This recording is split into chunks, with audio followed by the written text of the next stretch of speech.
আলিফ লাম মিম যালিকাল কিতাব লা রাইবা ফীহি হুদাল লিল মুত্তাকিন।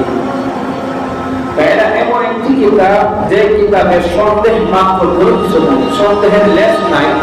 আর এই কোরআন আল্লাহ তাআলা একমাত্র মানুষের জন্য পথপ্রদর্শক। সুবহানাল্লাহ, হুদাল লিল মুত্তাকিন। এখানে আল্লাহ বলেন শাহরু রমাদানাল্লাযী উনজিলা ফীহিল কুরআন হুদাল লিন-নাস। আর এখানে বাকারা সূরাতে বলেন আলিফ লাম মিম যালিকাল কিতাব লা রাইবা ফীহি হুদাল লিল মুত্তাকিন।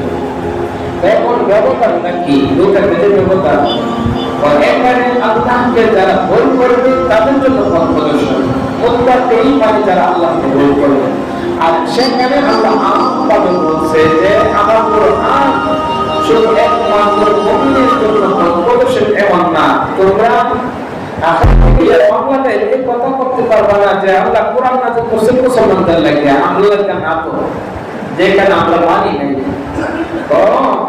তোমরা যদি চেষ্টা করতা, তোমরা যদি ঈমান আনতা, এই কোরআন তোমাদের জন্য পথ প্রদর্শক। এই কারণে হুদাল লিন-নাস শব্দ প্রয়োগ করছে।